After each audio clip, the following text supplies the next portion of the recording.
الشیطان الرجیم بسم اللہ الرحمن الرحیم اللہم وفقنا لما تحب وترضى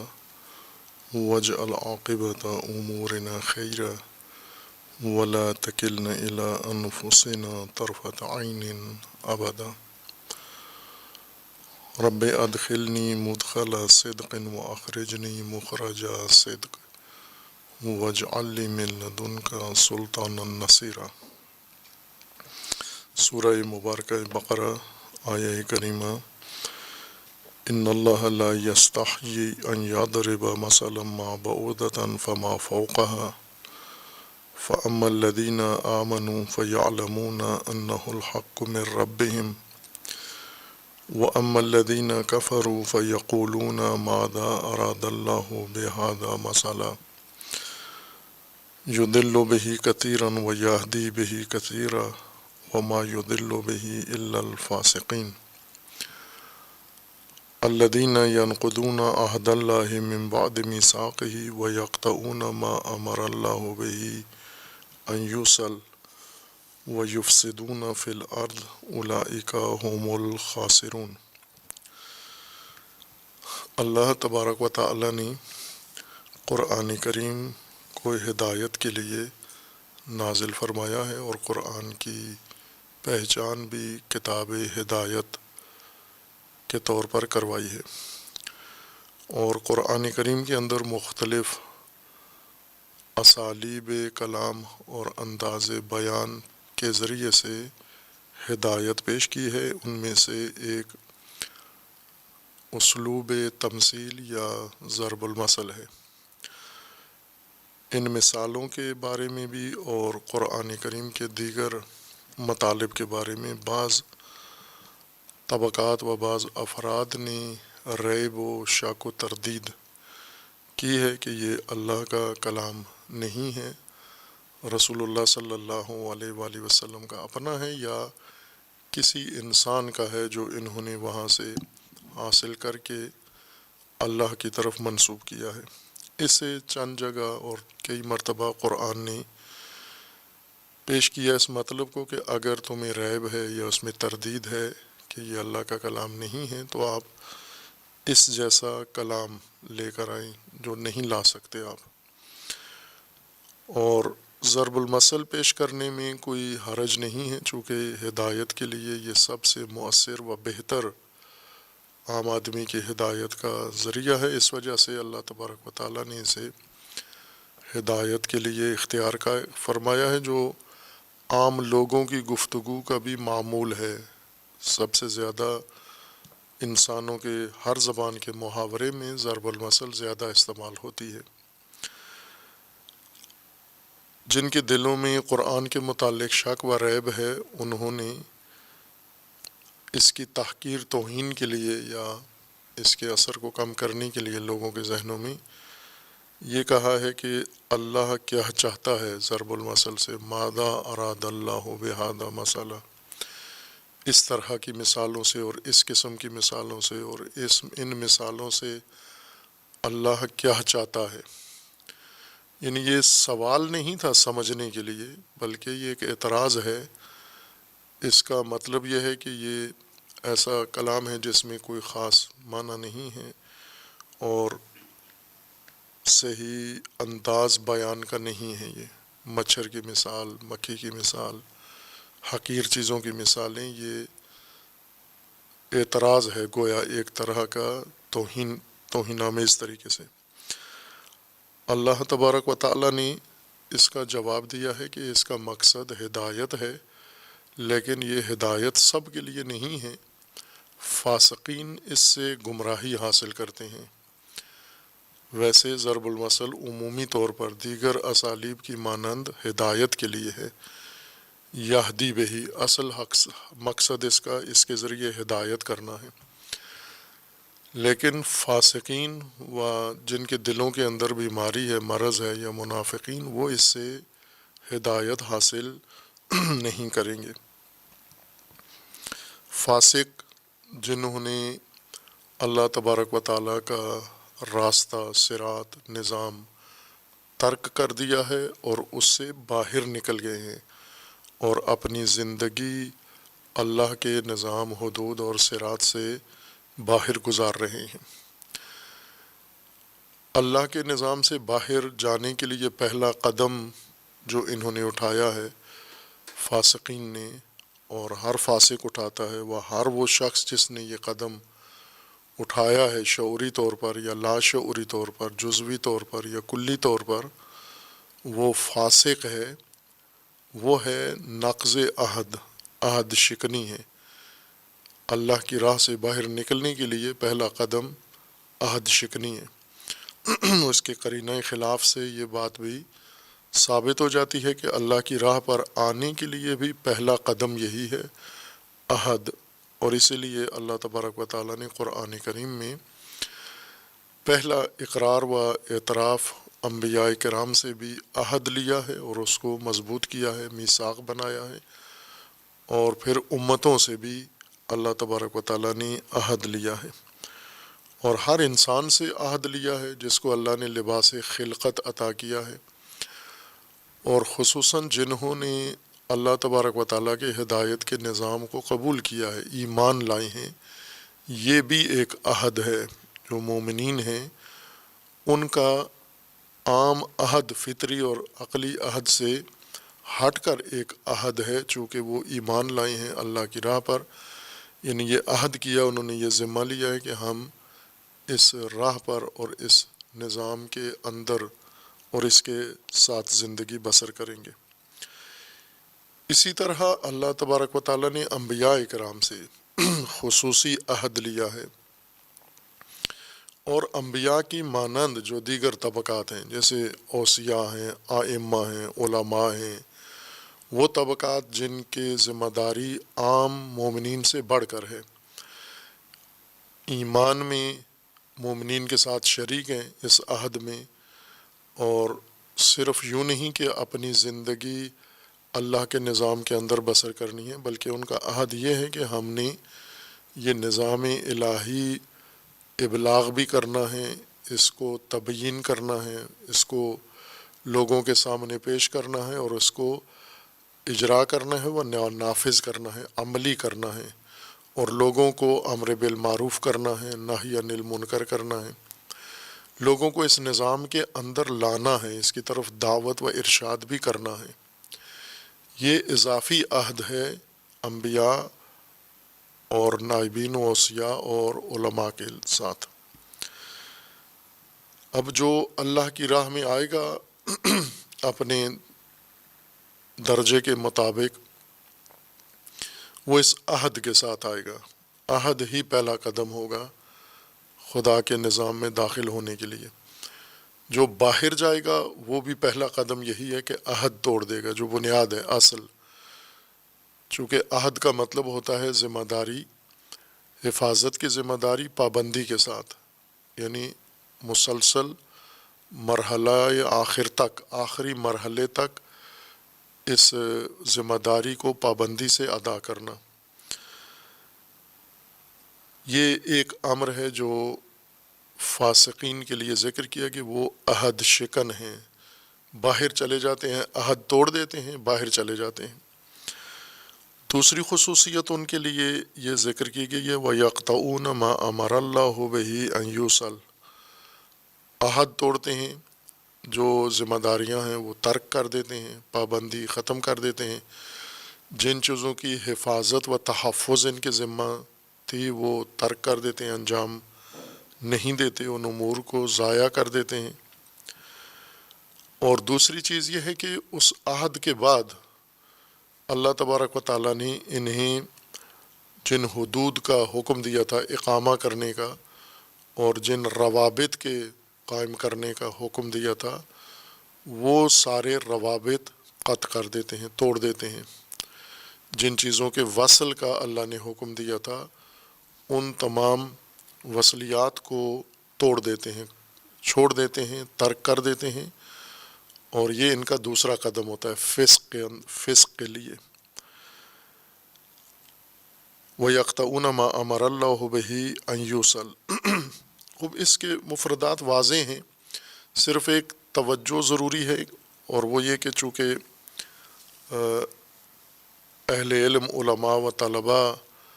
قرآن سے پہلے علوم سے آشنا ہوتے ہیں، علوم کی بعض اپنی اصطلاحات ہیں،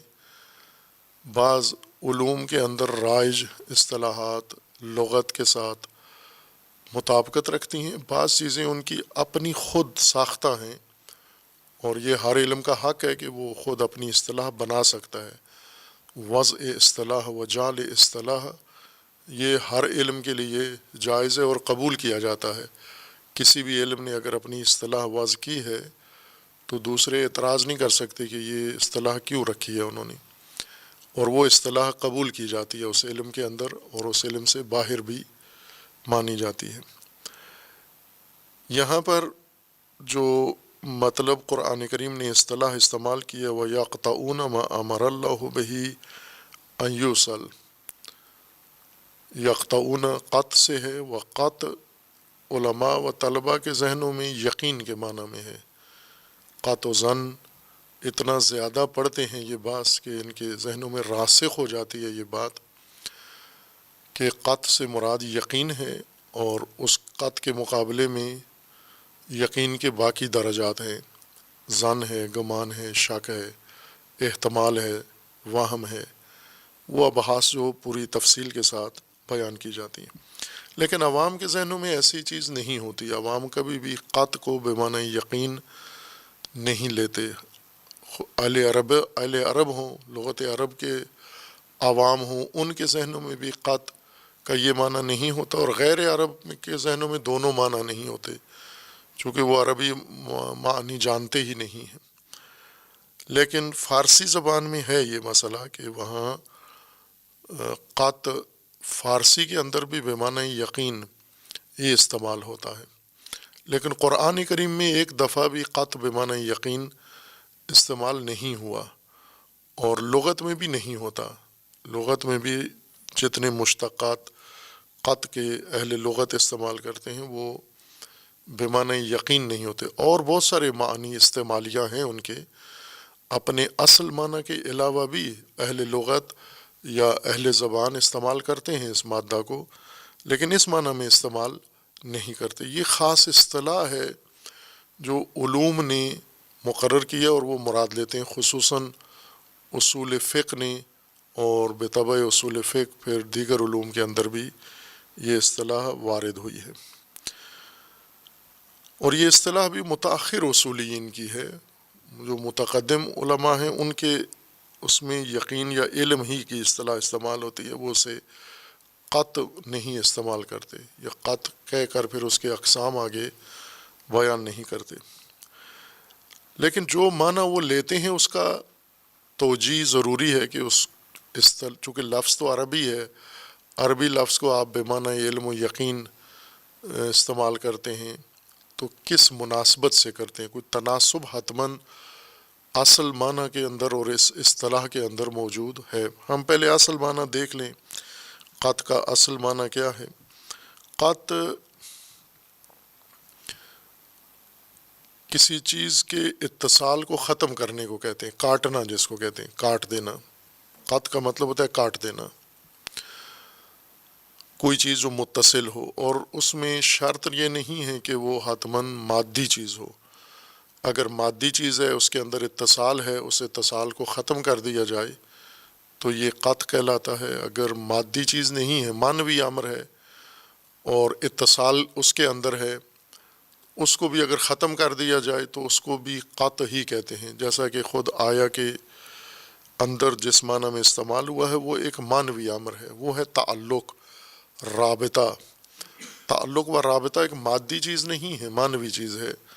انسانوں کے آپس کے روابط یا مومنین کے وہ روابط جو دین نے مقرر کیے ہیں، ہدایت کے نظام میں دین نے ایک روابط کا نقشہ بنا کر بھی پیش کیا ہے کہ مومنین نے یہ روابط قائم کرنے ہیں، یہ روابط برقرار رکھنے ہیں، یہ روابط بڑھانے ہیں، اور یہ روابط محفوظ رکھنے ہیں۔ جیسا کہ سورہ مبارکہ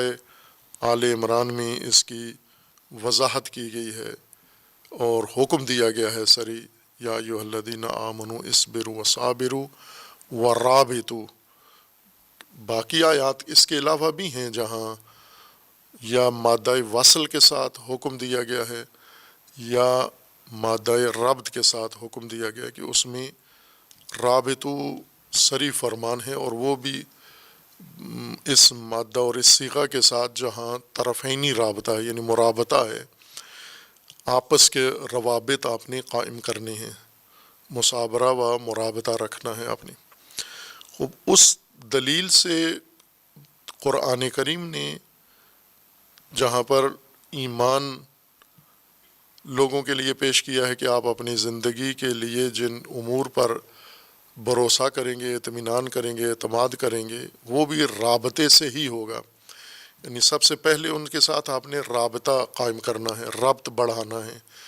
ایک اتصال ان امور کے ساتھ آپ نے پیدا کرنا ہے۔ جیسے ایمان باللہ ہے تو اللہ تبارک و تعالیٰ کے ساتھ آپ نے ایک رابطہ رکھنا ہے، اس رابطے سے ہی اعتماد و ایمان و اطمینان آگے پیدا ہوگا، اور جسے آپ ایمان کہیں گے۔ اور پھر اس کے باقی لوازمات قرآن کریم نے ذکر کیے، لیکن بنیاد وہاں پر بھی رابطہ ہے یا وصل ہے۔ اس کے علاوہ خداوند تبارک و تعالیٰ نے انبیاء کرام انسانوں کی ہدایت کے لیے مبعوث فرمائے ہیں، اور ان کے ساتھ بھی جو تعلق و رابطہ ہے وہ لازمی ہے۔ ایمان، اس کے اوپر بھی ایمان نبیین کے اوپر، رسول کے اوپر، اور وہ ایمان بھی رابطے سے شروع ہوتا ہے کہ آپ نے اپنے زمانے کے یا اپنے عہد کے انبیاء کے ساتھ رابطے سے واصل ہونا ہے، رابطہ قائم کرنا ہے، ربط رکھنا ہے۔ اور پھر جو کچھ انبیاء لاتے ہیں آپ کے لیے، ما انزل اللہ، اللہ کی طرف سے دستور، منشور، کتاب،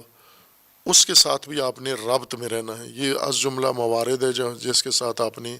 صلہ رکھنا ہے یا ربط رکھنا ہے یا اتصال رکھنا ہے۔ اور اس کے علاوہ جو مجموعی طور پر ما انزل اللہ کے اندر تفاصیل ہیں، جزیات ہیں، جو زندگی کے لیے اللہ تبارک و تعالیٰ نے رہنمائی پیش کی ہے، نقشے پیش کیے ہیں، ان سب کو انسان نے اپنانا ہے۔ اپنانے سے پہلے ان کے ساتھ ایک ربط انسان نے قائم رکھنا ہے، اور پھر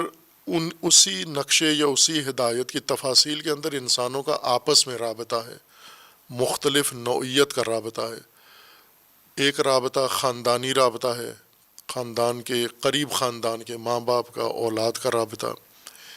ایک خاندانی رابطہ یعنی قرابتوں کا بڑے سطح پر یا وسیع سطح پر خاندان کا رابطہ ہے،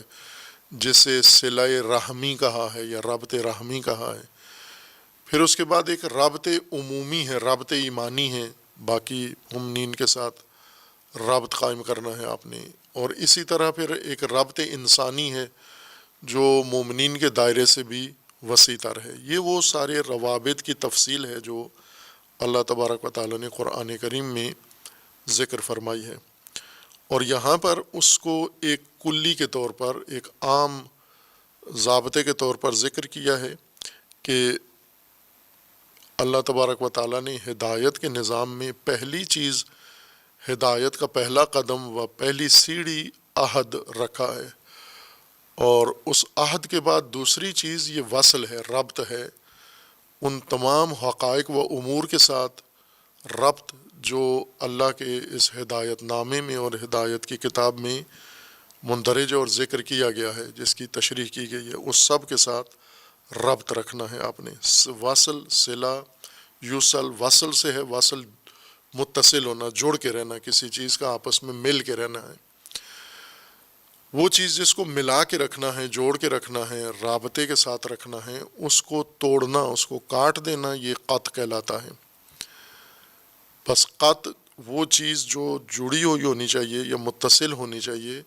اس کے اتصال کو ختم کر دینا، اس کے جوڑ کو، اس کے رابطے کو کاٹ دینا، یہ قط کہلاتا ہے۔ خوب، یہ کاٹ کے پھر اس کے آگے لوازمات ہیں بہت سارے، مثلا کاٹ دینے کے بعد جیسے ایک لفظ عربی میں بھی استعمال ہوتا ہے، قطع یا قطع،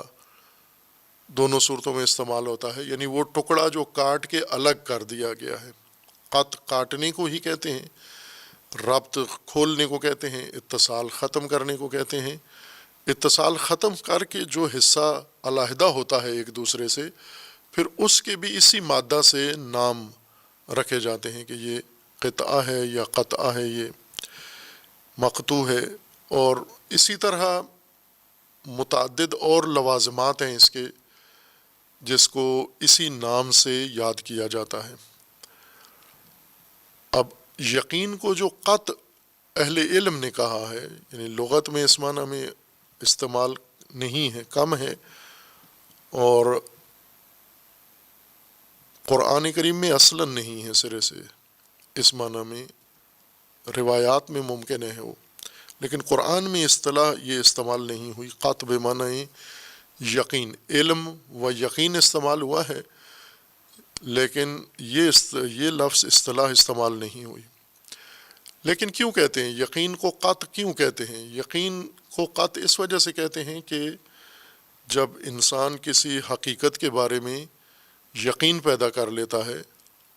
یا علماء علم اصول کے مطابق قط کا مطلب ہوتا ہے کاشفیت، وہ کشف یا طریقیت تام، کسی چیز کو جب انسان اپنے ذہن میں علم حاصل کرتا ہے،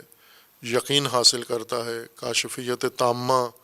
حاصل ہو جاتی ہے کسی شے کے بارے میں، تو وہ شے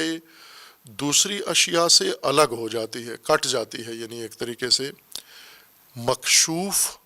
مقطوع ہے، یعنی بریدہ ہے، کٹی ہوئی چیز ہے۔ ان چیزوں سے جن کے بارے میں ابھی قط نہیں ہوئی، کشف نہیں ہوئی، انکشاف تام نہیں ہوا، وہ ایک سلسلہ بن جاتا ہے، اور جس کے بارے میں قط حاصل ہو چکی ہے، یقین حاصل ہو چکا ہے، یہ ان سے الگ ہو جاتا ہے، یہ حصہ یا یہ مطلب یا یہ حقیقت ان باقی حقائق سے علیحدہ ہو جاتی ہے۔ اس وجہ سے اس کو قط کہتے ہیں۔ بس قط کا مطلب کشف کرنا نہیں ہے، قط کا مطلب جدا کرنا ہے، لیکن یہ جدائی چونکہ کشف کے ذریعے ہوتی ہے، اس وجہ سے یہ یہاں پر قط بے معنی کشف یا قط بے معنی یقین استعمال کرتے ہیں۔ یعنی دوسرے لفظوں میں قط، جیسے کبھی کینچی کے ساتھ کسی چیز کو قط کیا جاتا ہے، کبھی کسی مادی چیز اگر ہو، کسی کو چھری کے ساتھ قط کیا جاتا ہے، کسی کو کسی اور آلے سے قط کیا جاتا ہے، کبھی کسی کو علامت سے قط کیا جاتا ہے، کوئی نشانی لگا دی جاتی ہے، کبھی کوئی جیسے راستہ قط کرنا ہے، بیچ میں کوئی پتھر کھڑا کر دیتے ہیں، کوئی ایسی علامت نصب کر دیتے ہیں، وہ اتصال ختم ہو جاتا ہے، کٹ جاتا ہے، جدا ہو جاتا ہے۔ یہ جدائی مختلف اوزار کے ذریعے سے ہوتی ہے۔ تو جو حقائق ہیں جن کی انسان شناخت کرتا ہے، جیسے جب کسی چیز کے بارے میں انسان آگاہی حاصل کرتا ہے، تو وہ آگاہی انسان کی یا احتمال ہے، یا وہ ظن و گمان ہے، یا وہ انکشاف تام ہے۔ یہ انکشاف تام بھی ایک طرح کی بریدگی ہے، یعنی ان باقی مطالب، محتمل و مظنون و غیر مکشوف حقائق سے کشف نے، یقین نے اس چیز کو الگ کر دیا ہے۔ تو یہاں یقین وسیلہ قط ہے، اس کے اندر وسیلہ قط میں لفظ قط استعمال خود اس کے اپنے معنی کے اندر ہو گیا ہے۔ مقصود یہ تھا کہ یہ وہ مطلب ہے جسے یقین کے ذریعے سے الگ کر دیا گیا ہے، یا الگ ہو گیا، یا ممتاز بن گیا ہے، اس مناسبت سے اس کو انہوں نے قط کہا ہے۔ لیکن یہ معنی اصول میں جب بحث ہوتی ہے قط کی، تو وہ کبھی بھی اس اصطلاح کی بنیاد نہیں بیان کرتے کہ کیوں علم کو قط کیوں کہتے ہیں، آپ کس مناسبت سے کہتے ہیں۔ لہٰذا وہ شروع میں طالب علم کے ذہن میں یہ آتا تھا کہ لفظ قط وضع ہی یقین کے لیے ہوا ہے، علم کے لیے ہوا ہے، اور آخر تک اس کے ذہن میں یہی رہتا ہے۔ پھر جب قرآن پڑھتا ہے تو وہاں یا لغت کے دیگر استعمالات دیکھتا ہے تو وہاں پر اس کو تردید ہوتی ہے کہ یہ قط یقین کے لیے جو لفظ تھا اسے یہ کاٹنے کے لیے کیوں استعمال کر رہے ہیں، اس کا معنی تو یقین ہونا چاہیے تھا۔ اگر یہ وہاں بحث ہو جائے علمی اصول میں اصطلاح قائم کرتے ہوئے کہ اشارہ دے دیں کہ اصل قط کا مطلب کاٹنا ہے، اتصال ختم کرنا ہے، یا دوسری اشیاء سے الگ کرنا ہے، تو یہ کام چونکہ یقین کے ذریعے ہوتا ہے، کشف کے ذریعے ہوتا ہے، یہ حقائق جو یقینی حقائق ہیں، یہ یقین کی وجہ سے دوسروں سے ممتاز ہو جاتے ہیں، علیحدہ ہو جاتے ہیں، اس وجہ سے اس کو قط، یقین وسیلہ قط ہوتا ہے، تو ہم خود یقین کے اندر لفظ قط استعمال کرتے ہیں۔ خوب یہ صرف وضاحت کے لیے کہ چونکہ ذہنوں میں بیٹھی ہوتی ہے وہ اصطلاح، لاشعور میں، ارتکاز میں وہ چیز موجود رہتی ہے، اور وہی اندر انسان کو فہم میں رکاوٹ بھی بن رہی ہوتی ہے۔ اگر یہ وضاحت ہو جائے تو اس قسم کے شبہے سے انسان بچ سکتا ہے۔ قرآن کریم میں ظاہر ہے اس طرح کا کسی جگہ استعمال نہیں ہے، قط اپنے اصلی لغوی معنی میں استعمال ہوا ہے یہاں پر بھی۔ فرق صرف یہ ہے کہ جیسا پہلے متعدد دفعہ یہ قاعدہ تکرار کیا ہے کہ الفاظ معانی کے لیے مقرر کیے جاتے ہیں اور معانی مصادیق کے اوپر منطبق ہوتے ہیں۔ الفاظ مصادیق کے لیے وضع نہیں ہوتے، مقرر نہیں ہوتے، جو بڑا مغالطہ عموماً پیش آتا ہے، اور خصوصاً قرآن فہمی میں، دین شناسی میں پیش آتا ہے کہ جو ہی ہم الفاظ سنتے ہیں یا استعمال کرتے ہیں تو فوراً ہمارے ذہن میں ان کے معروف، مشہور اور رائج غالبی مصادیق دوڑ کے آ کے ذہن میں معنی بن کر بیٹھ جاتے ہیں، اور مصادیق دوسرے مصادیق سے مختلف ہوتے ہیں، لہٰذا یہ لفظ اور یہ معنی دیگر مصادیق پر منطبق ہم نہیں کرتے، کیونکہ یہ پہلے جو مصداق ہمارے ذہن میں معنی بن کر آیا تھا یہ اس سے مختلف ہیں۔ لیکن اگر اس قاعدے کو مد نظر رکھا جائے کہ الفاظ معانی کے لیے مقرر ہوتے ہیں نہ کہ مصادیق کے لیے، اور معانی کے لیے یہ رکاوٹ نہیں ہے کہ مصادیق ان کے حتماً مادی ہوں یا مصادیق ان کے حتماً معنوی ہوں، غیر مادی ہوں۔ مصادیق کچھ بھی ہو سکتے ہیں، مادی ہو سکتے ہیں، معنوی ہو سکتے ہیں، اعتباری ہو سکتے ہیں، فرضی ہو سکتے ہیں۔ جو بھی مصادیق کے لیے جو ظرف ثبوتی یا جو ظرف لحاظ کیا جا سکتا ہے، اس سارے ظروف میں اس ساری نوعیت کے ساتھ مصادیق ہو سکتے ہیں، جیسے ذہنی مصادیق، فرضی مصادیق، وہمی مصادیق اور علمی مصادیق، مادی مصادیق۔ مادی مصادیق میں مختلف زمینی فلکی مصادیق مثلا، یا اس طرح کے سارے مصادیق کا دائرہ وسیع ہوتا ہے، تنگ نہیں ہوتا، اور ہمیشہ معنی کے اندر یہ گنجائش رہتی ہے کہ آج جو مصادیق موجود ہیں اگر کل کو ایک نیا مصداق اسی معنی کے تحت آ جاتا ہے تو یہ معنی اس کو بھی شامل ہوگا، اس کے اوپر بھی صدق کرے گا۔ یہ اس لیے لفظ قط مصادیق کے لیے نہیں ہے، یعنی کینچیوں سے کاٹنا یا تیشے سے کاٹنا یا کلہاڑیوں سے کاٹنے کو قط نہیں کہتے۔ قط متصل چیز کے اتصال کو ختم کرنے کو کہتے ہیں۔ یہ اتصال مادی شے میں ہو، اتصال مادی ہو، اس کا کاٹنا بھی قط ہے۔ یہ اتصال معنوی ہو، اس اتصال معنوی کو ختم کرنا یہ بھی قط ہے۔ یہ اتصال اعتباری ہو، اس اعتباری اتصال کو ختم کرنا یہ بھی قط ہے۔ جیسے قوانین ہیں، قوانین کے اندر بھی ایک اتصال ہے، اور قانون کی حیثیت اعتباری ہے، اعتبار کیے جاتے ہیں قوانین، یعنی لحاظ کیے جاتے ہیں۔ جس طرح اسمبلیوں میں، پارلیمان میں قوانین بنائے جاتے ہیں کہ آج سے یہ قانون ہے اس ملک کے لیے، اس موضوع کے لیے۔ پھر یہ قانون کے اندر ایک اتصال و تسلسل ہے، یعنی فلاں سال سے ابھی تک مسلسل اتصال کے ساتھ یہ قانون چلا آ رہا ہے۔ بیچ میں کسی جگہ قانون کو کاٹ دیا جاتا ہے یا لوگ کاٹ دیتے ہیں، یعنی قانونی حیثیت اس کی برقرار ہے، آئین میں وہ قانون ہے، لیکن لوگوں نے اتصال ختم کر دیا، عمل کرنا چھوڑ دیا اس پر، یا اسمبلی نے خود ہی کاٹ دیا اس قانون کو، کہا کہ اب سے یہ قانون اس کے بعد نہیں ہوگا، اتصال ختم اس کا، آج سے نیا قانون بن جائے گا۔ یہ بھی قطع قانون ہے۔ اب قانون نہ اس کا مادی وجود ہے اور نہ اس کا معنوی وجود ہے، قانون ایک اعتباری چیز ہے، لحاظ کرنے سے قانون وجود میں آتا ہے، لحاظ ختم کرنے سے، بدلنے سے قانون ختم ہو جاتا ہے۔ تو قطع و وصل دونوں اس کو بھی شامل ہیں، چونکہ یہ مصادیق ہیں، یہ معانی نہیں ہیں، مصادیق ہیں۔ قطع کا مطلب ہوتا ہے اتصال ختم کرنا۔ خوب قرآن کریم نے فاسقوں کی ایک علامت یہ ذکر کی ہے کہ یہ قطع ہیں، کاٹنے والے ہیں، اتصال ختم کرنے والے ہیں۔ وہ روابط، وہ تعلقات، وہ رشتے، وہ جوڑ جو اللہ تبارک و تعالیٰ نے نظام ہدایت میں مقرر فرمائے ہیں، جن پر تاکید کی ہے کہ یہ روابط آپ نے قائم کرنے ہیں، یہ رشتے قائم کرنے ہیں، ان رشتوں کو قائم رکھنا ہے، باقی رکھنا ہے۔ اگر برقرار نہیں ہیں تو برقرار کیے جائیں، اگر برقرار ہو گئے ہیں تو جاری رکھا جائے، ان کو ختم نہ ہونے دیا جائے۔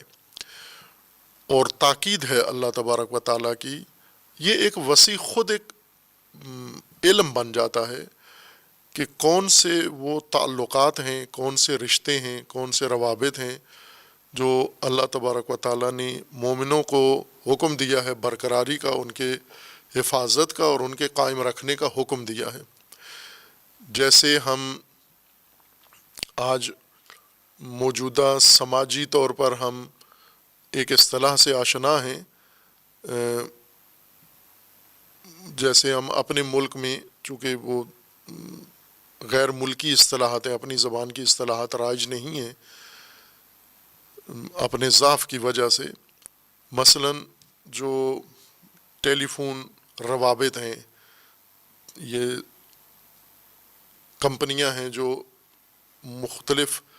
اتصال کے مواقع فراہم کرتی ہیں اپنے گاہکوں کو یا اپنے مشتریوں کو، اس کو عربی میں اتصالات کہتے ہیں۔ مثلا کسی عرب ملک میں چلے جائیں تو وہاں کمیونیکیشن نہیں کہتے، وہاں پر اتصالات کہتے ہیں یا ارتباطات کہتے ہیں۔ یہ وزارت ارتباطات ہے، یعنی ٹیلی فون کا محکمہ، انٹرنیٹ کا محکمہ، یہ سب روابط جو کنیکشن جس کو کہا جاتا ہے، وہ سب روابط کے ذریعے سے یا ارتباطات ہیں۔ یہ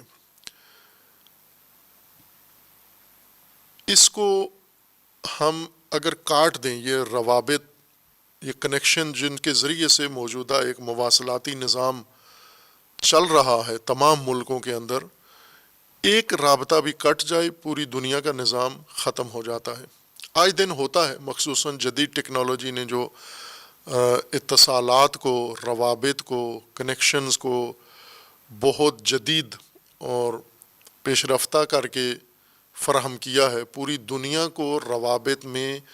باہم متصل کر دیا ہے، ہر انسان کو ہر انسان سے متصل کر دیا ہے۔ اس میں کچھ روابط ایسے ہیں جو تاروں کے ذریعے سے برقرار ہیں، کچھ روابط تاروں کے ذریعے سے نہیں ہیں بلکہ شعاعوں کے ذریعے سے اور ویوز کے ذریعے سے قائم ہوتے ہیں۔ آئے دن ہم سنتے ہیں کہ مثلاً زیر دریا سمندر کے نیچے گزرنے والی جو بڑی کیبل تھی وہ کٹ گئی ہے، جو مختلف سمندروں کے اوقیانوس کے نیچے سے آ رہی ہے، بچھائی گئی ہے، اور اس کے ذریعے سے ایک بر اعظم دوسرے بر اعظم سے یا مختلف بر اعظم جن کے درمیان ہزاروں لاکھوں کلومیٹر فاصلے پہ سمندر ہوتا ہے، یہ تاروں کے ذریعے سے آپس میں منسلک ہوتے ہیں۔ اور اسی طرح روابط کا ایک اور سلسلہ جس میں کوئی تاریں استعمال نہیں ہوتی، جو سیارچے ٹیکنالوجی نے بنا کے فضا میں چھوڑے ہوئے ہیں، زمین کے مدار میں گھوم رہے ہیں، وہ تاروں کے کنیکشن کے بغیر یہ رابطہ کرتے ہیں، وہ شعاعوں کے ذریعے سے یہ روابط قائم رکھتے ہیں زمین کے ساتھ۔ یعنی کچھ موبائل ایسے سروسز ہیں، ایسی خدمات ہیں موبائل کی کہ یہ شخص جو موبائل کا نمبر ملاتا ہے تو وہ سیدھا سیٹلائٹ سے جا کے سیارے سے ملتا ہے، پھر سیارہ دوسرے جگہ پر، بے شک اسی ملک میں دوسرا ٹیلی فون ہو یا کسی اور ملک میں ہو، وہ سیارہ پھر رابطہ کراتا ہے، بیچ میں کنیکشن سیارے کے ذریعے سے ہوتا ہے، کوئی تار اتصال کا کام نہیں کر رہی۔ خوب دونوں طریقوں سے یہ رابطہ قائم ہوتا ہے، اور یہ اس وقت روابط کی افادیت موجودہ نظام کے اندر، تمام نظام انسانی کوئی بھی شعبہ ہو، وہ تجارت ہو، وہ اقتصاد ہو، وہ سماج ہو، وہ تہذیب ہو، وہ سیاست ہو، تعلیم ہو، کوئی بھی شعبہ ہو، اس کی بنیاد اس روابط پر آ گئی ہے، اتصالات پر قائم ہو چکی ہے۔ جب یہ نہیں تھا، ٹیکنالوجی نے اس قدر پیش رفتہ روابط کا نظام کشف نہیں کیا تھا، وضع نہیں کیا تھا، بنایا نہیں تھا، تو بھی انسانی معاشرت کی بنیاد روابط پر ہی تھی۔ روابط پر ہی معاشرت کی نظام قائم ہوتا ہے، یعنی معاشرت کی اکائی بنیادی انسانی روابط ہیں، آپس میں مختلف نوعیت کے روابط ہیں، خاندانی روابط ہیں، قرابتی روابط ہیں، سماجی روابط ہیں، تجارتی روابط ہیں، اور تعلیمی روابط ہیں، علمی روابط ہیں، اور مختلف نوعیت کے انسان کے تعاونی روابط ہیں، معاوناتی روابط ہیں انسانوں کے آپس میں۔ یہ روابط تھے، اس وقت بھی تھے، اب بھی ہیں، اس وقت بھی تھے۔ اس لیے خداوند تبارک و تعالیٰ نے جو ایک سماجی نظام ایمان کی بنیاد پر، یا ایمانی سماجی نظام ہدایت اور اللہ کے قانون کے مطابق انسانوں کے لیے مقرر کیا ہے، بنایا ہے، ترتیب دیا ہے، اس کی بنیاد بھی روابط ہی پر رکھی ہے۔ پہلی اکائی اس کی ذمہ داری اور عہد رکھا ہے کہ یہ سارا نظام عہد سے شروع ہوتا ہے، کہ انسان اس نظام سے جڑنے کے لیے پہلا قدم عہد ہے، اس پورے نظام کے ساتھ وابستہ ہونے کے لیے عہد کر کے پھر نظام اندر انسان کو مزید جوڑتا ہے، اور روابط کا ایک پورا جال ہے، ایک پورا نیٹ ورک ہے۔ اس روابط کے نظام سے وہ ہر انسان سے یا ہر طبقے سے یا ہر حقیقت سے متصل ہوتا رہتا ہے، اور وہ روابط انسان کے علم میں ہوں، شعور میں ہوں کہ یہ روابط مجھے رکھنے ہیں، قائم کرنے ہیں۔ روابط کی نوعیت، روابط کی کیفیت، روابط کی سطح، روابط کے تقاضے، روابط کے لوازمات، یہ سارے مجھے پورے کرنے ہیں، چونکہ دار و مدار سارا معاشرت کا، سماج کا روابط کے اوپر ہے۔ اس لیے روابط کو بنیادی حیثیت حاصل ہے اللہ تبارک و تعالیٰ کے نظام میں۔ اب فاسق جن کو قرآن کہتا ہے، یعنی وہ فسادی طبقہ، وہ نامطلوب لوگ جو اللہ کے نظام سے باہر جن کو سمجھ لیا گیا ہے، اللہ تبارک و تعالیٰ کے ہدایت کے نظام سے بالکل باہر کے اجنبی لوگ ہیں، یہ الہی نظام کا حصہ نہیں ہیں، باغی لوگ ہیں، طاغی لوگ ہیں، طغیان کرنے والے ہیں۔ انہوں نے کیا کیا ہے، کس وجہ سے ان کو اللہ نے باہر شمار کر دیا ہے؟ ایک عہد توڑا ہے انہوں نے، دوسرا روابط توڑے ہیں انہوں نے۔ تمام وہ وصلیات، تمام وہ وصل و روابط جو اللہ نے جوڑنے کا کہا تھا، قائم کرنے کا کہا تھا، انہوں نے وہ سارے منقطع کر دیے ہیں۔ کیوں کر دیے؟ چونکہ اب ان کا کوئی عہد نہیں رہا، ذمہ داری نہیں رہی۔ انہوں نے اس عہد سے باہر آ کر دوسرا قدم قطع روابط کیا ہے انہوں نے۔ وَيَقْطَعُونَ مَا أَمَرَ اللَّهُ بِهِ أَن يُوصَلَ، یہ وہ لوگ ہیں جو قطع کرتے ہیں ان چیزوں کو جن کے وصل کا اللہ نے امر کیا ہے۔ ما امر اللہ بہ ان یوصل، یعنی اللہ نے امر کیا، حکم دیا ہے وصل کا، یہ اسی چیز کو جا کر توڑ دیتے ہیں۔ اور ظاہر ہے کہ جب عہد سے نکل آئے ہیں تو یہ روابط ان کے لیے قائم رکھنا ممکن بھی نہیں ہے۔ عہد کے ذریعے، چونکہ انسان مفاد پرست انسان، ہوس باز انسان، جب اللہ کے نظام سے انسان باہر چلا جاتا ہے تو یوں تو نہیں کہ باہر کسی اور نظام میں نہیں ہوتا، یہ بالکل فضا میں، خلا میں معلق ہوتا ہے۔ نہ، دوسرا نظام باہر موجود ہے، طاغوتی نظام موجود ہے، شیطانی نظام موجود ہے، ہوا و ہوس کا نظام موجود ہے، یہ اس کا حصہ بن جاتا ہے۔ اس نظام کے اندر اس کے لیے جو روابط، وہاں بھی روابط رکھتا ہے، لیکن وہ روابط ما امر اللہ بہی نہیں ہے، ان روابط کا اللہ نے امر نہیں کیا، ان روابط کا اس کے نفس نے امر کیا ہے، اس کی خواہش نے امر کیا ہے، اس کی ہوس نے امر کیا ہے، اس کے مفاد پرستی نے اس کو امر کیا ہے۔ مثلا ابھی ہم موجودہ سماج میں ہی دیکھ لیں کہ موجودہ سماج میں انسانی روابط کی بنیاد کیا ہے، وہ عہد نہیں ہے، یا ما امر اللہ بہی نہیں ہے، اللہ نے جن روابط کے قیام کا حکم دیا ہے وہ نہیں ہے بنیاد موجودہ سماج کی۔ روابط ہیں، سب کے روابط ہیں، ہر انسان کے روابط ہیں، حقائق کے ساتھ، مختلف نظام کے ساتھ، مختلف راہوں کے ساتھ، مختلف سلسلوں کے ساتھ، مختلف افراد کے ساتھ، مختلف طبقات کے ساتھ، مختلف رجحانات کے ساتھ، مختلف قسم کے امور جو معاشرتی سطح پر رونما ہوتے ہیں،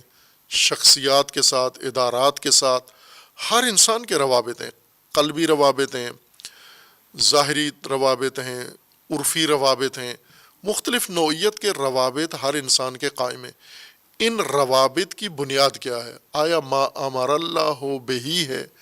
یعنی یہ رابطہ جو میں نے قائم کیا ہوا ہے یہ اللہ نے حکم دیا تھا مجھے بحیثیت عبد، بحیثیت اطاعت گزار اپنے رب کا، اپنے مولا کا، میں پابند ہوں، عہد پابندی کا نام ہے، میں پابند ہوں روابط میں، وہی روابط قائم کروں جس کا میرے رب نے، میرے اللہ نے حکم دیا ہے قائم کرنے کا، اور جہاں رابطے کا منع کیا ہے کہ نہیں کرنا یہ رابطہ، وہ رابطہ میں نہ رکھوں۔ مثلا ایک سادہ سی مثال ہے، نامحرم کے ساتھ رابطہ نہ رکھیں، اور قرآن نے بہت ساری تفصیل، یعنی یہ نقشہ واضح کر کے بیان کیا ہے، مبہم نہیں ہے کہ ڈھونڈنا پڑے ہمیں قرآن کریم میں۔ مثلا محبت، مودت، تمایل، یہ سب رکون، یہ روابط ہی کا نام ہے۔ جیسے قرآن کریم کا فرمان ہے کہ وَلَا تَرْكَنُوا إِلَّا الَّذِينَ ظَلَمُوا،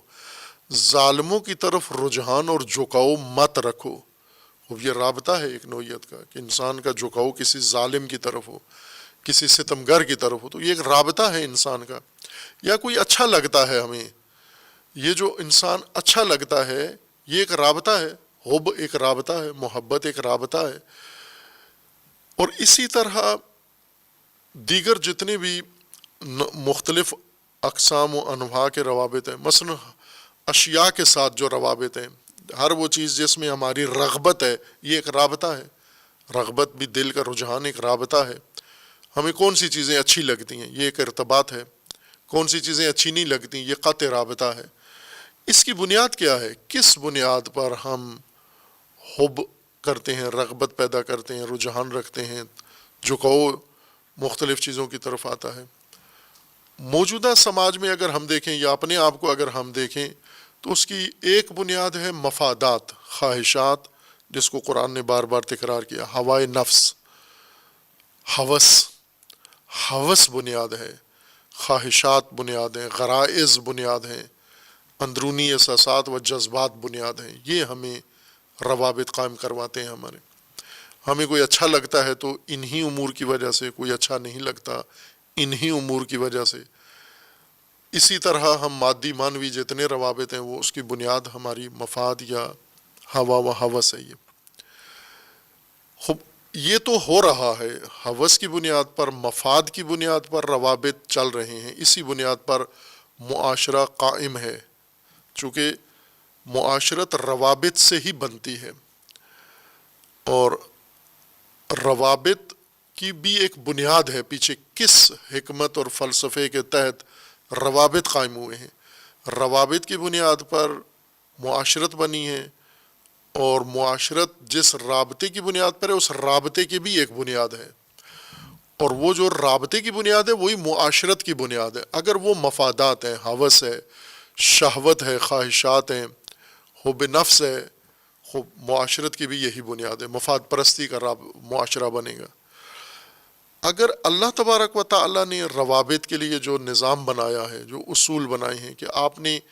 کن چیزوں سے روابط قائم کرنے ہیں، وہ اصول ہیں، قواعد ہیں اللہ تبارک و تعالیٰ کے مقرر کردہ، اگر انسان ان امور کے ساتھ رابطہ رکھے، یعنی معاشرہ پورا معاشرتی رابطے کی بنیاد وہ امور ہوں، یہ اصولی معاشرہ کہلائے گا، جس کو عام اصطلاح میں آج کل ہم کہتے ہیں نا بنیاد پرست۔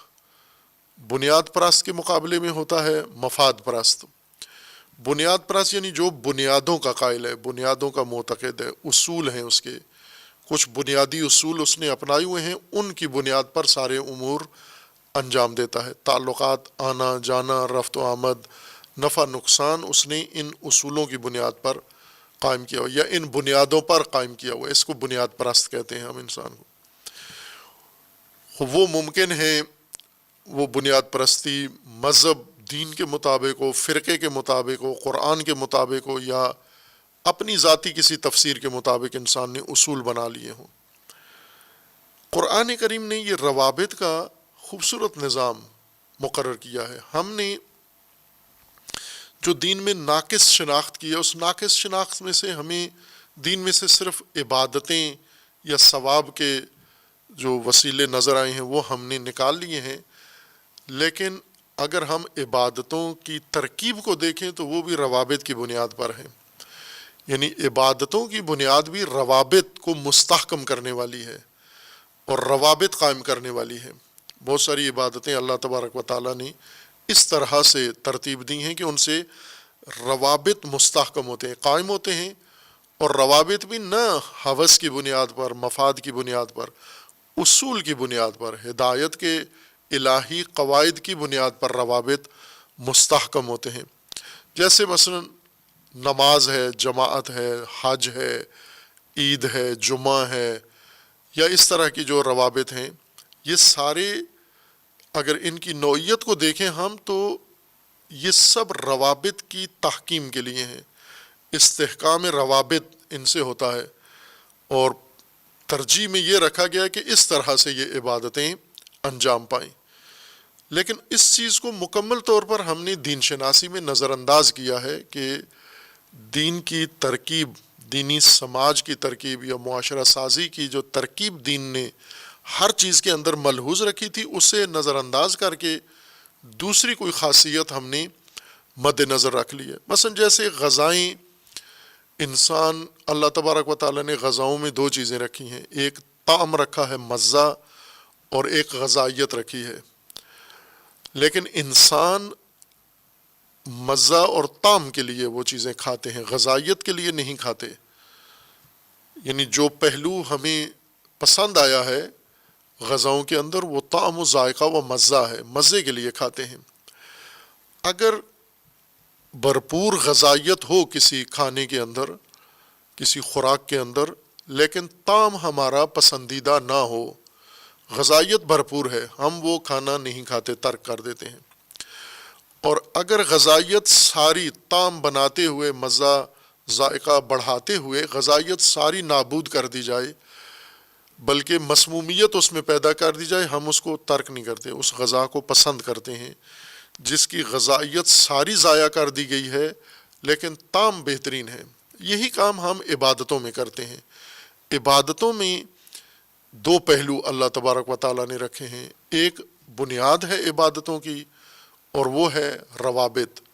روابط کی برقراری، یعنی معاشرتی سماجی روابط، ان کا استحکام، ان کا تسلسل، ان کی پائیداری، چونکہ مسلسل رابطہ، روزانہ کی بنیاد پر رابطہ، ہفتگی رابطہ، سالانہ رابطہ، مختلف مواقع میں آپس میں رابطہ، پھر اس کی جغرافیائی حد بندی بھی کی گئی ہے کہ روزانہ اتنے حدود کے اندر یہ روز رابطہ ہونا چاہیے، اور اس سے وسیع رابطہ ہفتگی ہونا چاہیے، اس سے وسیع رابطہ آگے اور مزید وسعت کے ساتھ ہونا چاہیے، اور پھر عالمی رابطہ حج کی صورت میں۔ تو اگر ہم ان چیزوں کے اندر بھی غور کریں تو اصل چیز جو روابط کی، جو عبادتوں کی روح ہے، وہ روابط ہیں، یعنی سماجی تشکیل جو ہوتی ہے وہ روابط سے ہوتی ہے، روابط مادی و روابط معنوی، مختلف نوعیت کے روابط ہیں، اور صراحت سے قرآن نے ذکر کیے ہیں، نہ کہ چھپا کے، نہ کہ تعویل کی ضرورت ہو روابط کو قرآن سے سمجھنے کے لیے، جیسا اس آیہ کریمہ کے اندر ہے، وَيَقْطَعُونَ مَا أَمَرَ اللَّهُ بِهِ أَن يُوصَلَ، منافق ان کو کہتے ہیں جو اس صلہ کو، اس جوڑ کو، اس رابطے کو کاٹ دیتے ہیں جس کے جوڑنے کا اللہ نے حکم دیا ہے۔ یہ مطلب قرآن کریم میں صرف ایک دفعہ نہیں ہے، متعدد آیات کے اندر خداوند تبارک و تعالیٰ نے اس کی طرف حکم دیا۔ ایک تو وہی جو سورہ مبارکہ رعد میں خداوند تبارک و تعالیٰ نے بیان فرمایا ہے، پہلے بھی وہ آیت ملاحظہ کی ہے ہم نے، اس میں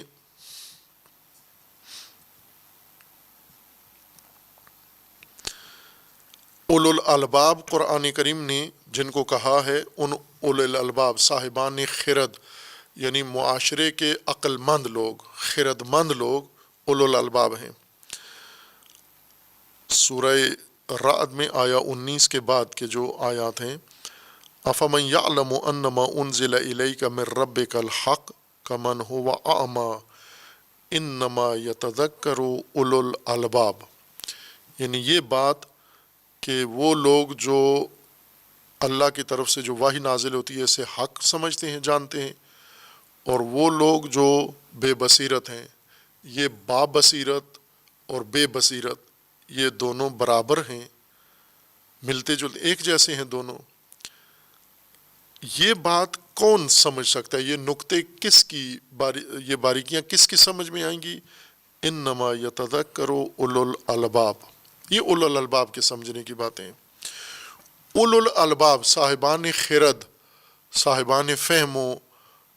عقل، عقلائے ملت، عقلائے قوم، عقلاء سماج کے کون لوگ کہلاتے ہیں؟ الذین یوفون بعہد اللہ، جو عہد خدا کو وفا کرتے ہیں، یہ خرد مند لوگ یہ ہیں، عہد کرتے ہیں اور عہد کے پابند رہتے ہیں، تمام عہد جو اللہ نے ان کے لیے مقرر کیے ہیں۔ ولا ینقضون المیثاق، اور میثاق توڑتے نہیں ہیں، عہد کرتے ہیں، عہد کو مستحکم کرتے ہیں، میثاق بناتے ہیں اور اس کو پھر توڑتے نہیں ہیں۔ جیسے اشارہ کیا تھا کہ عہد اور عہد کو میثاق بنانا، یہ جو عبادات کے اندر جو صورت بنائی گئی ہے ہمارے لیے، عبادات کی جو شکل دی گئی ہے ہمیں، یہی وثاقت ہے عہد کی۔ یعنی عہد پختہ کہاں ہوتا ہے، مضبوط کہاں ہوتا ہے؟ اس رابطے سے مستحکم و پختہ ہوتا ہے۔ یہ روزانہ کے یومیہ رابطوں سے اور ہفتگی رابطوں سے یہ میثاق امت کے درمیان محکم و مستحکم ہوتا ہے۔ اور یہ جو خرد مندان ہیں، یہ وہ لوگ ہیں والذین یصلون ما امر اللہ بہ ان یوصل، یہ مسلسل یصلون اس صیغہ مضارع کے ساتھ جو علماء ذکر کرتے ہیں، علماء ادب، کہ صیغہ مضارع کی یہ خصوصیت ہے کہ وہ استمرار و تسلسل بیان کرتا ہے، نہ کہ فقط وقوع فعل، بلکہ یہ بیان کرتا ہے کہ یہ ایک مستمر عمل ہے ان کا، اس طبقے کا، جو آخر تک جاری رکھتے ہیں، یعنی ایک دو دن کا یا بعض مواقع کا نہیں ہے، مسلسل ہے۔ والذین یصلون ما امر اللہ بہ ان یوصل، مسلسل قائم رکھتے ہیں، برقرار رکھتے ہیں، متصل رکھتے ہیں ان روابط کو جن کے وصل کا اللہ نے حکم دیا ہے۔ ما امر اللہ بہ ان یوصل، خوب، ما امر اللہ بہ ان یوصل، جن کے وصل کا اللہ نے حکم دیا، امر کیا ہے۔ خوب، یہاں فقہا کا کام ہے، فقہ کی ذمہ داری یہی ہے کہ امر اور نہی خدا نکال کے لوگوں کو بتانا۔ یہ ما امر اللہ بہ یوصل یہ کیا ہے؟ یہ تفاصیل، یہ خود فقہ کے اندر ایک باب مستقل ہونا چاہیے کہ ما امر اللہ بہ ان یوصل، خود یہی عنوان کتاب کا یہی ہونا چاہیے، ما امر اللہ بہ ان یوصل، جن روابط کے قیام کا، استحکام کا اللہ نے امر کیا ہے وہ یہ ہیں، امت پر واجب ہیں یہ روابط قائم رکھنا۔ اور یہ خرد مند تیسرا کام یہ کرتے ہیں، وہ یخشون ربہم، یہ اپنے رب کی پرواہ کرتے ہیں۔ خشیت کو عموماً خوف کے معنی میں لیا جاتا ہے، نہ، خوف بعد میں آ گیا، وہ یخافون سوء الحساب، اپنے حساب کے دن سے ڈرتے ہیں لیکن اللہ کی خشیت رکھتے ہیں، یعنی پرواہ کرتے ہیں یہ۔ اور اس کے بعد ہے والذین صبروا ابتغاء وجہ ربہم، استقامت دکھاتے ہیں، وَأَقَامُوا الصَّلَاةَ وَأَنفَقُوا مِمَّا رَزَقْنَاهُمْ سِرًّا وَعَلَانِيَّةً وَيَدْرَؤُونَ بِالْحَسَنَةِ السَّيِّئَةَ أُولَٰئِكَ لَهُمْ عُقْبَى الدَّارِ۔ پھر اس کے بعد ان کی اخروی منازل اور ان کا صلہ و اجر ذکر کیا گیا ہے، اور اس کے بعد آیا 25 میں ہے وَالَّذِينَ يَنقُضُونَ عَهْدَ اللَّهِ مِن بَعْدِ مِيثَاقِهِ وَيَقْطَعُونَ مَا أَمَرَ اللَّهُ بِهِ أَن يُوصَلَ، اور ان کے مقابلے میں وہ لوگ جو عہد بھی توڑ دیتے ہیں، خرد مندوں کے مقابلے میں احمق لوگ، نادان لوگ، اولو الالباب کے مقابلے میں، یعنی وہ جو فاقد لب ہیں، غیر اول الالباب، بے عقل لوگ، ناسمجھ لوگ، اعمیٰ اور اندھے احمق لوگ، سفی لوگ، ان کا طریقہ زندگی کیا ہے؟ ان کا یہ ہے کہ عہد خدا توڑ دیتے ہیں میثاق کے بعد، وَيَقْطَعُونَ مَا أَمَرَ اللَّهُ بِهِ أَن يُوصَلَ، جس چیز کے وصل کا اللہ نے حکم دیا دقیقاً اس کو توڑ دیتے ہیں، اس رشتے کو، اس رابطے کو، اس تعلق کو، وَيُفْسِدُونَ فِي الْأَرْضِ، اور فساد کرتے ہیں زمین پر، أُولَٰئِكَ لَهُمُ اللَّعْنَةُ وَلَهُمْ سُوءُ الدَّارِ، ان پر لعنت ہے، یہ ملعون لوگ ہیں، یہ محروم و باعث محرومیت لوگ یہ ہیں، یعنی معاشرتی محرومیتیں ان کی وجہ سے ہیں۔ مثلا ہم ابھی اپنے معاشرے کو، موجودہ معاشرے کو دیکھیں، جو محروم ترین معاشرہ ہے، ہر پہلو سے، مادی اور معنوی نعمتوں سے محروم معاشرہ ہے۔ کس نے کیا اور کیوں ہوا ہے؟ باوجود عبادتوں کے، باوجود نیک لوگوں کے، کہ یہ بات مسلمات میں سے ہے، اس کے اوپر عالمی سروے بھی موجود ہیں، اس کے اوپر مشاہدات بھی گواہ ہیں، اس کے اوپر تجربات بھی گواہ ہیں، اور کوئی بھی آدمی اس کی تصدیق کر سکتا ہے کہ ہمارے ملک میں، ہماری قوم میں جتنا نیکی کا رجحان ہے، اتنا دنیا بھر میں کہیں بھی نہیں ہے۔ مجموعی طور پر بے حیثیت قوم، اس قوم کے اندر نیکی کا رجحان، بھلائی کا رجحان باقیوں سب سے زیادہ ہے، اور کرتے بھی ہیں۔ اور اس کی دلیل یہ ہے کہ مثلا قربانی ابھی گزری ہے، چند دن پہلے عید قربان گزری ہے، ہم یہاں پر قربانی کے لیے جتنے جانور کاٹے گئے ہیں ان کا تناسب دیکھیں کہ کتنے کاٹے گئے ہیں، اور حج کے برابر ہی کاٹے گئے ہوں گے، حج سے زیادہ نہ ہو تو کم نہیں ہوں گے۔ اس کو اعداد و شمار کیے جا چکے، آج کل موجود ہیں یہ اعداد و شمار، ملکی بھی اور حج کے بھی، یا پوری باقی دنیا کے بھی۔ اسی سے اندازہ ہو جاتا ہے کہ ان لوگوں کے اندر نیکی کا جذبہ کتنا شدید جذبہ ہے، اور اتنے شدید نیک جذبے اور نیک کاموں کے بعد بھی ان کی محرومیت ہر ایک سے زیادہ ہے۔ اس کی وجہ کیا ہے کہ یہی نیک لوگ الہی اصولوں کے اور الہی نظام کے اندر نہیں ہیں، یہ نیکیاں ساری باہر ہو رہی ہیں، یعنی عہد توڑ کے روابط جو قائم کرنے چاہیے تھے وہ منقطع کر کے، اور باہر نکل کے وہاں یہ نیکیاں ساری بجا لا رہے ہیں، صراط الہی ترک کر کے کسی انحرافی راستے پر چڑھ کر وہاں نیکیاں کر رہے ہیں۔ مثلا ولایت الہی سے نکل کر ولایت طاغوت میں جا کر وہاں نیکیاں کر رہے ہیں، بے شمار نیکیاں کر رہے ہیں، لیکن محرومیتیں روز بروز ان کی بڑھتی جا رہی ہیں۔ اس لیے قرآن کریم نے فرمایا علیہم اللعنہ اولئک لہم اللعنہ ولہم سوء الدار۔ خوب، اس کے علاوہ بھی قرآن کریم میں متعدد آیات کے اندر خداوند تبارک و تعالیٰ نے یہ ضابطہ ذکر فرمایا ہے، بس یہاں فاسق کی نشانی کے طور پر ہے کہ یہ قطع روابط کرتا ہے، وہ روابط ما امر اللہ بہ ان یوصل۔ خب پہلا کام دین شناس کا یہ ہے، فقیہ کا، فقیہ دین کا، فقیہ قرآن کا، کہ یہ فہرست قرآن سے نکالے ما امر اللہ بہ ان یوصل، چونکہ سورہ آل عمران میں بھی اللہ تبارک و تعالیٰ نے آخری آیت میں ہے یا ایھا الذین آمنوا اصبروا وصابروا ورابطوا، روابط، مرابطہ قائم کرو، حکم ہے وہ بھی، امر ہے وہ بھی، موضوع علم فقہ ہے وہ بھی امتثال ہو وہ امر، رابطو،